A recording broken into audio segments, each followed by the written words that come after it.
السلام عليكم. اليوم وصفتنا لنهار اليوم هي فطائر المحشية.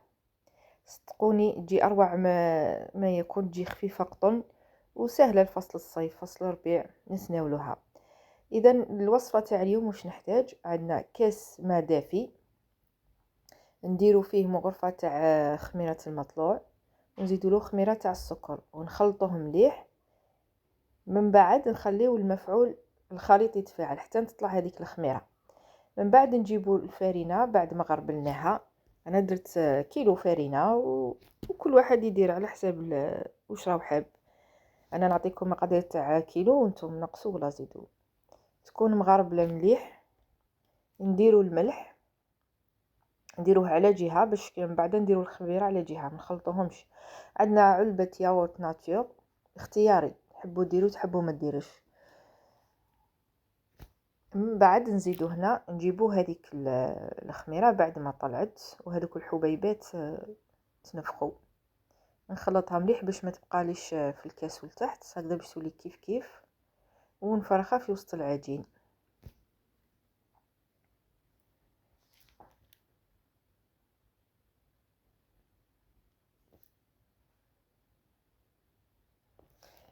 نزيدو نص كاس حليب، نفس الكاس اللي كيانا به الخطره الاولى، نص كاس زيت زيتون او زيت صانغو، نص كاس حليب دافي، ونلمو العجينه تاعنا نعجنوها مليح ونقعدو نضيفو هذاك الحليب بشويه.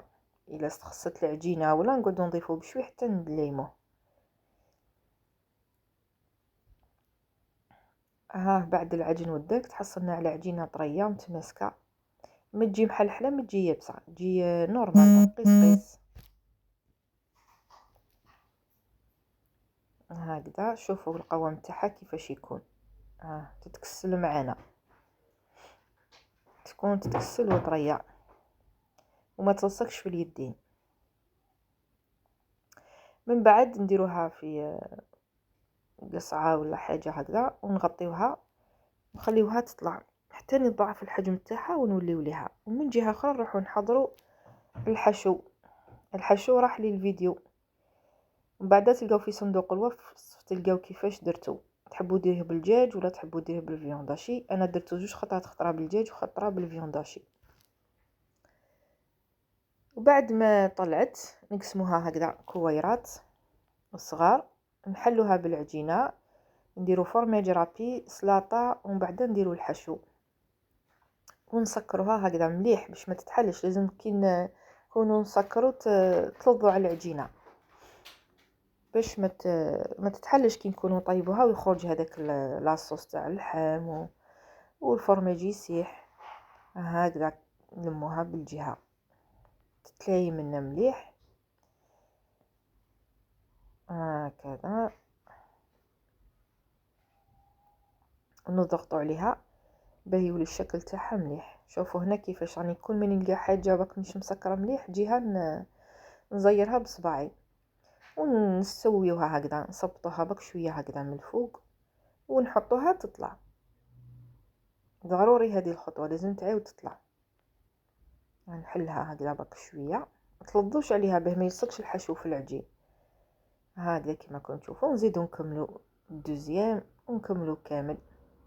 من بعد نكون سخنت الطاجين، مسحته بشويه زيت، الطاجين تاع الكسره، ونحطهم يطيبوا ونقلبهم على الجهتين منا ومنا.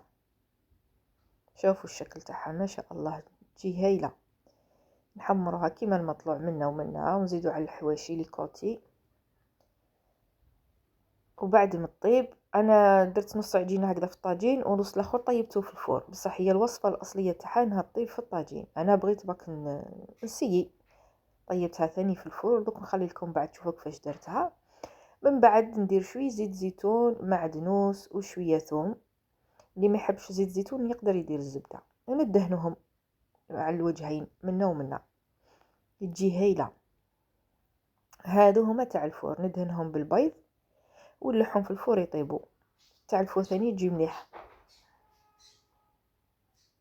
هادو هما الوصفات دوك اللي نعتمدونهم سهلين وخفاف مليح رمضان نديروهم،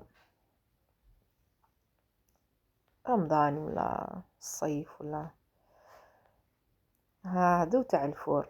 يجيو هكذا ويجيو من الداخل فارغين. دوك نشوفهم كي نقدم لكم الصح نشوفوا كيفاش يجيو فارغ من الداخل. والخفه تجي خفيفه ما تجيش معجنه لداخل، تجي روعه.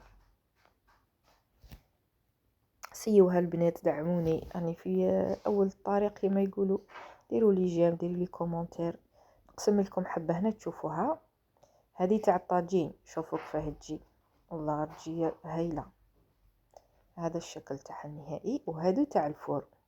دوك نقسموا مع بعضها حبه ونشوفوا من الداخل القوام تاعها كيفاش.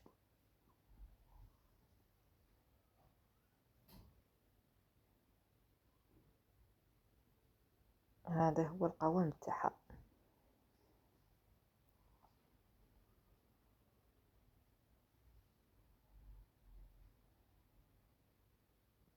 شوفوا كيفاه تجي فارغه.